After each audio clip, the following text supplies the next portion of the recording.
I'm mining uranium at the glow-in-the-dark uranium caves in California.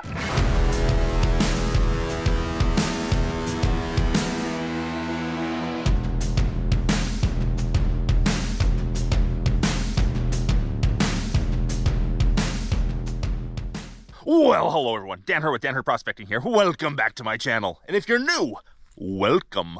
I hope to earn your subscription today. I am here in California looking for gold and other precious metals. Today, I've been invited out to a uranium mine. It's not just uranium, it's also rare earth elements out here. We're going underground in a uranium mine to see what we can find. I was here in the spring and we got some amazing uranium specimens. I'm hoping today I can get a whole bunch more. So wish me luck, and I hope you enjoy.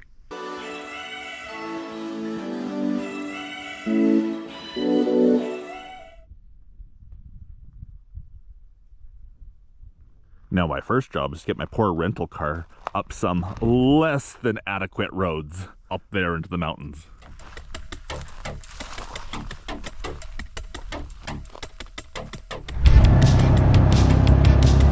Up on the rental vehicle. We're now in a side-by-side. Everyone say hi to Harry. Hi.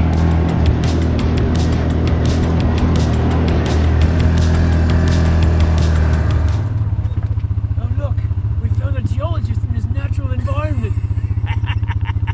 What do you think he's doing? I bet he's looking at rocks. Licking rocks. Oh, probably not licking rocks here. That'd be bad. Don't lick these rocks. Don't lick these rocks. Uranium. Ugh.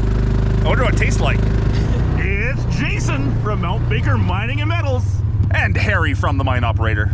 Howdy. Jason, you're on top of the world. On top of the world here. On top of the world. I'm doing really well. Great to see you. Yeah, good to see you too. Glad you made it. Oh yeah. A Canadian in the desert. Canadian in the California desert. Are we still in California or are we Nevada? We're in California. We're in California here. Yep. Okay, perfect. Yeah.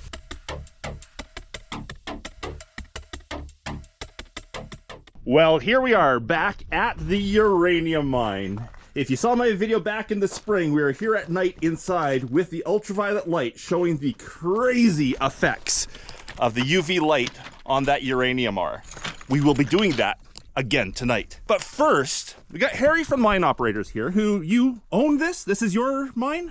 We have the mineral rights. You have the mineral rights here.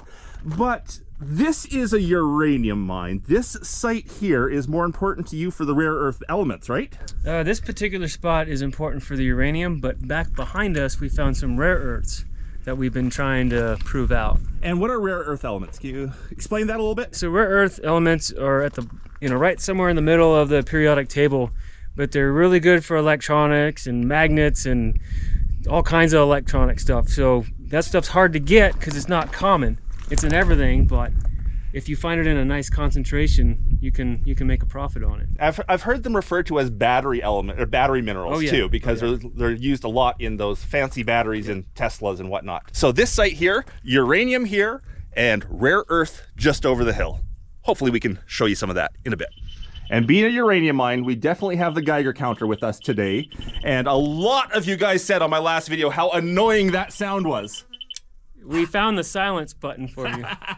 So we don't have to annoy you so much this video. And the material that we were looking at last time in the spring, we said was uraninite, but you've actually found it something different. Correct. The green fluorescent stuff, the yellow fluorescent stuff, it's actually autenite. Autenite, which is still a uranium ore. Yep, it's a secondary type of, I guess, leach of, say, pitch blende. So if there was like pitch blende down beneath their feet, that got leached out into the rock into autenite in this case. And there is uraninite out here. We just haven't found it in this spot. Okay, so it's autenite that is glowing. Pitch blende? Pitch blende. Pitch blende is the actual ore of the uranium. That's the dangerous stuff that you don't want to play with. Okay. But with autenite as a secondary mineral, it's not as scary. You still don't want to, We're not licking it today. Yeah, but you'll be all right. And I think I will explain a lot more on this video about the safety precautions we need to go through working in a uranium mine like this, because a lot of people had questions about that on my last video. Being that it's daylight out, we have a lot of light pollution coming from the surface right now. So the UV lights aren't really showing the glow of the uranium, but we're gonna come back here at dusk when it's dark out, and boy, are we gonna make this Addit glow. Harry's looking for a hot spot.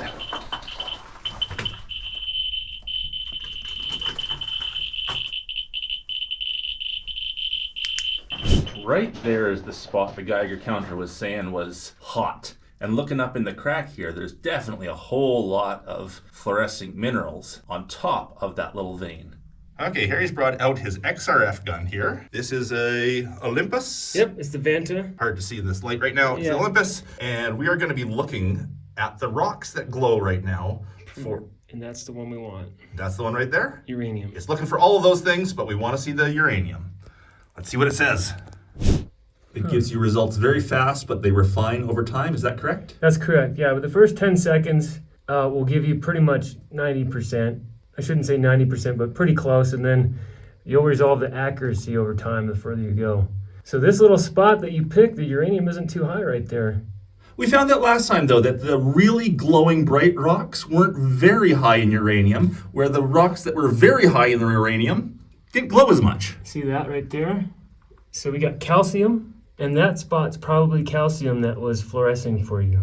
And Harry, if this was actually mined for uranium here, what do they use the uranium for? Nuclear power. Nuclear power. So the uranium will go to a refiner, and through some magic process of refining, leaching, centrifuges, they'll get themselves uranium pellets, and then they'll go to the reactor.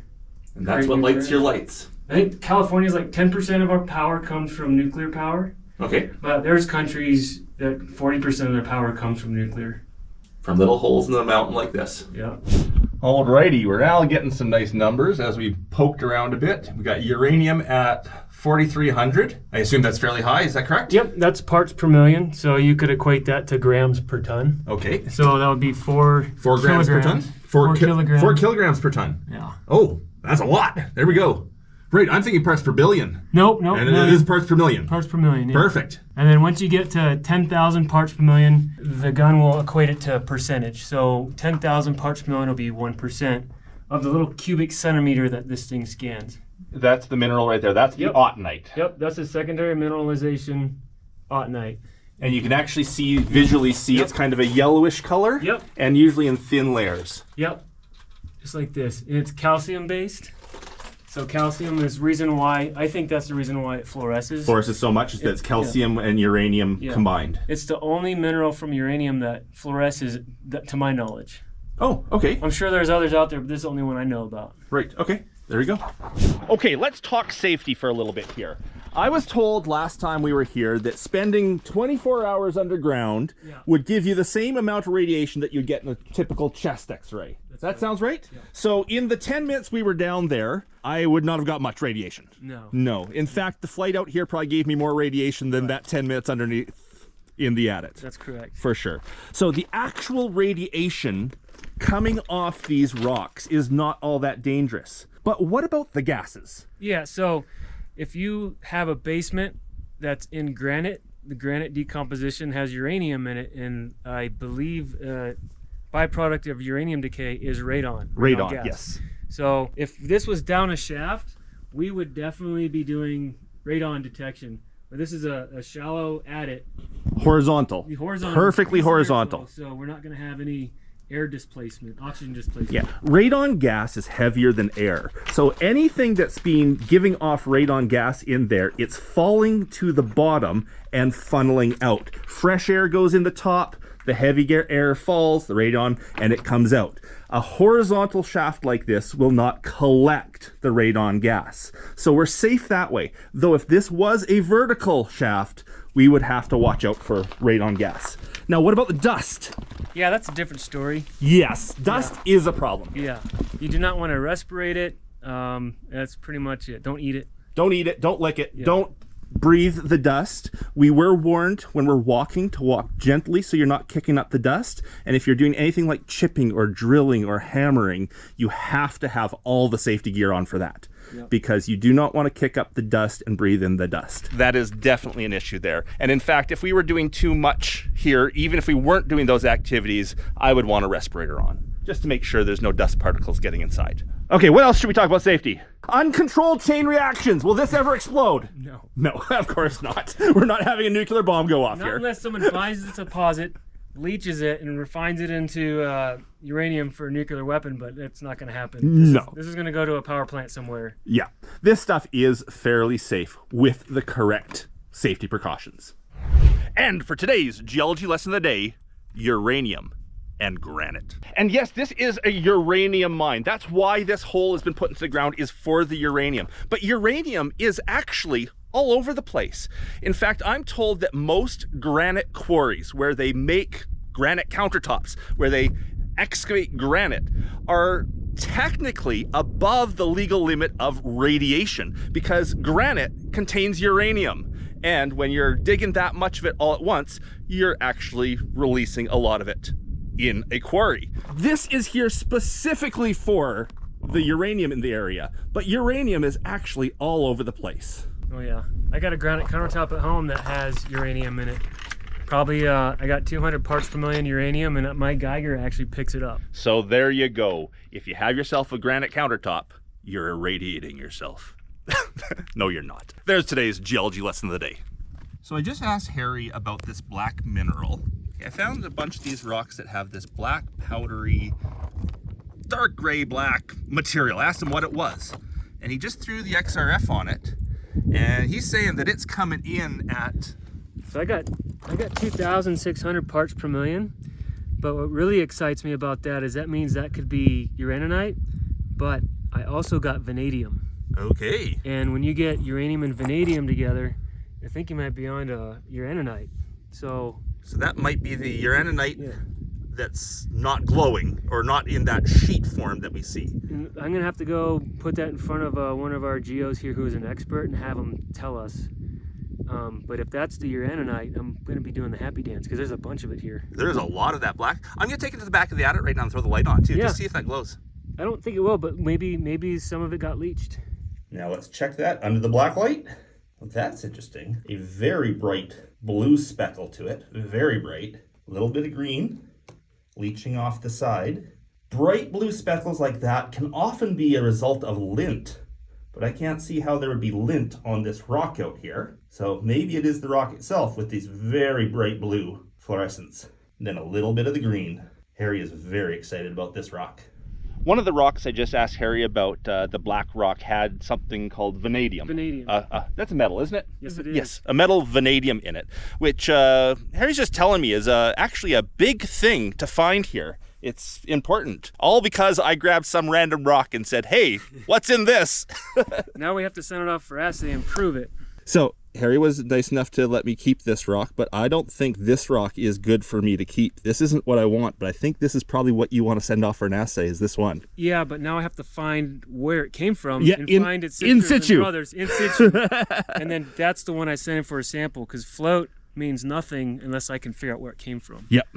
So this is the red oxidized rock, so now I have to go look for red oxidized rock that's got this in it.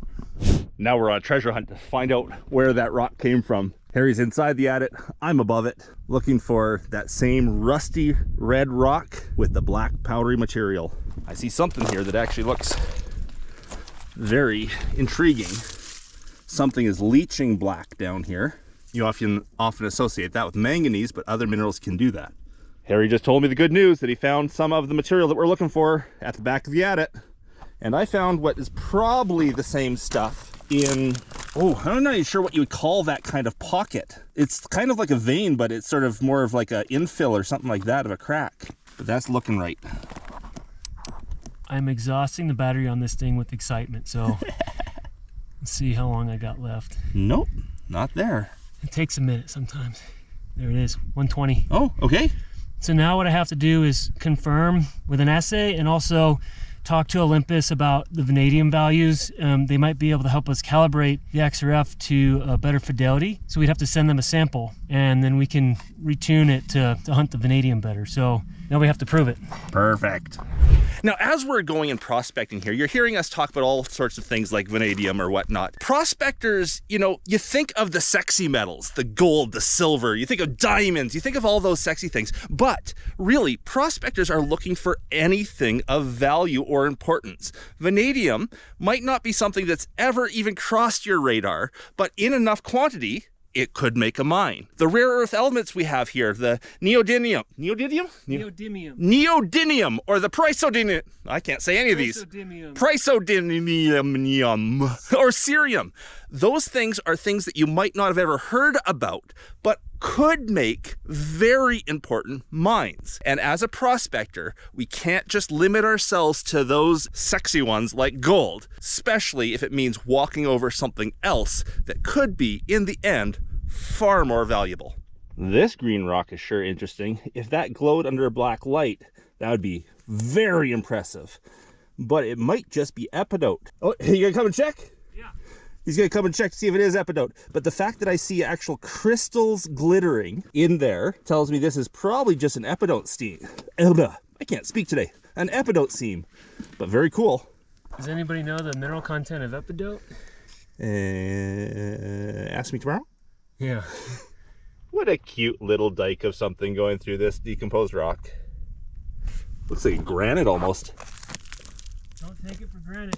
Don't take it for granted. There's granite. Don't take a nice guy for granite. Look at this thing. I love being out here in the desert. Oh my goodness. I may have to take that if I can. Although, those look poke. Oh yeah, those would hurt. Oh, I want that for a souvenir. There is no way that would survive the trip home, and I'd have to get rid of those spines somehow. Very cool.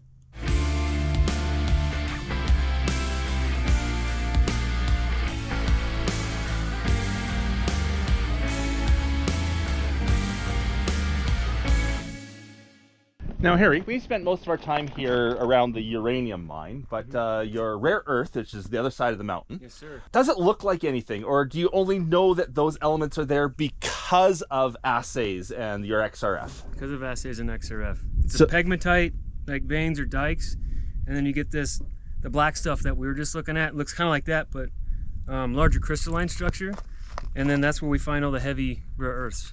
Right.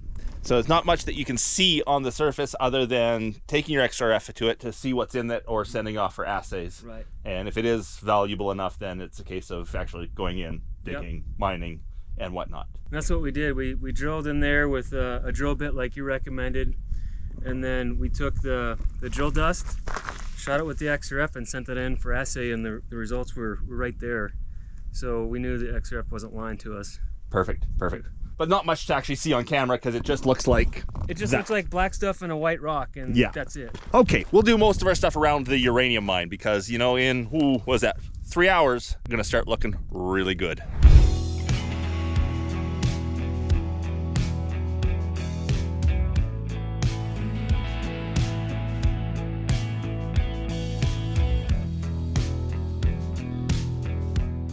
Well, the sun has gone over the hill. It is now time to go into the Addit and see what we see. The sun is going down and we're starting to get to the right time where we can see the glowing rocks. We will stay till absolute dark because it is frickin' amazing. But right now you can see the rock itself with the glow. At dark, you just see the cavern light up with the glow.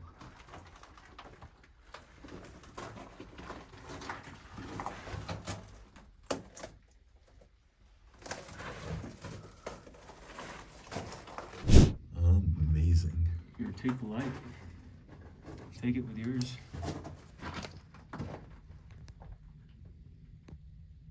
Uraninite. No, this is Autenite. Autenite. Both of them are ores of uranium. So this time of dusk, we get some pretty good looks, but I definitely want to see this in the dark, dark, dark as well. The fluorescent mineral. And if you want to know anything more about black lights or fluorescent minerals, I do have multiple videos on my channel which explain it all. Okay, a very brief explanation about UV lights. UV light is an invisible light. It's light that is emitted at a wavelength that our eyes cannot pick up. But some minerals, like the, what was it again? Autenite. Autenite. Some minerals, like the autenite, will absorb the invisible UV light and emit a visible light. And what happens is the UV light goes into the molecule of whatever fluorescent mineral it is. The electrons get excited, jump out an orbit, and then instantly jump back in an orbit. And as they jump in, they emit a photon that is visible to us humans. There's the rough and dirty of why fluorescent minerals will glow under an invisible light. While we are waiting for it to get dark, I'm going around and finding rocks that glow under the UV light. There's a good one. And I'm collecting them up because last time I was here, I took a couple dozen of these rocks home, put them up on my website for sale, and people loved the uranium ore that glows. So I'm gonna go and grab a whole bunch of sample, with Harry's approval, of course. And yeah, we'll have more uranium ore up on the website when this video comes out. There's one. Searching around for glowing rocks, and what do I find? A glowing wall. A whole wall here glows. Nice. And then there's that rock. Look at that. The whole thing. It's probably calcite glowing there. Oh, I see green below it. But what a glow to that rock. It looks like it's glowing from inside. I need the other camera for that. This camera here picks up much lower light levels. Check out that rock. Very cool. But that's not what we're looking at for. That's calcite. We want the green. The green is the uranium. Well, is it dark enough yet?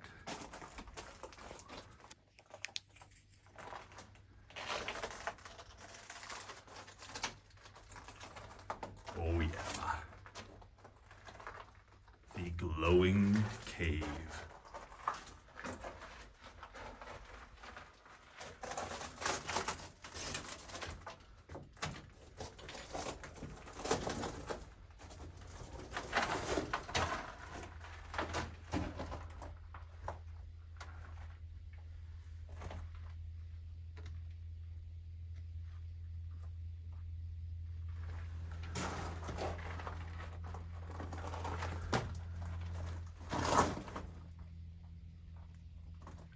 Uranium glowing in the dark.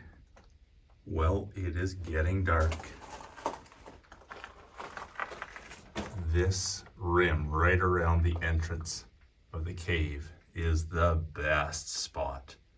Though if you go inside, go back in, it's pretty cool in here. Turn around and oh yeah, crazy. Thank you, Harry. This is an amazing experience, even the second time around. Oh yeah, this is amazing, isn't it? Okay, we're going inside now with just the big black light. I'm not sure if this camera's gonna do it. I might need my phone out to get that shot. There's a bright seam. It's getting it from a distance. That. It's like a laser beam right across. Oh, it gets a little bit lighter for a bit. Not as much right here. Not as much. Watch the head. I don't have a hard hat on right now. That's brighter. Crazy.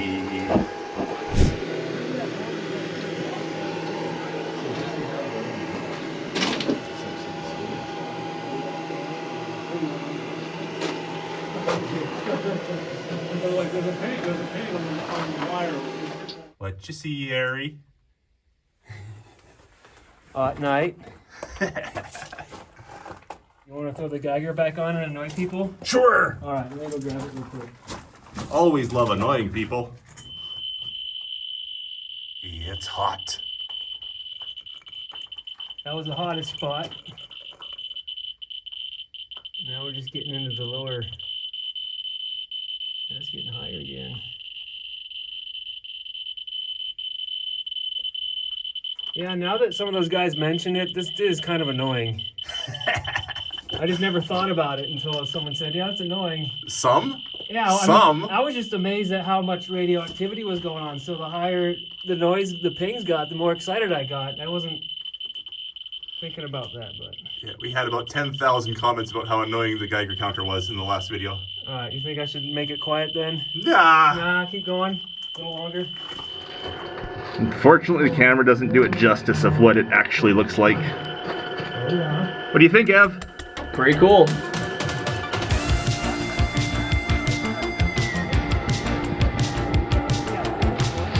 We're looking at glowing rocks. This one's got on both sides.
Well, there we are. An awesome time underground in a uranium mine, getting irradiated, checking out glowing uranium rocks. Big thanks to Harry from The Mine Operators for inviting me out here yet again. If you haven't checked out his channel, make sure you do. Hope you all enjoyed the video. If you did, please leave me that thumbs up. If I haven't earned your subscription yet, I hope I earned it this time. And a big thanks to everyone, especially my patrons. And until the next one, bye.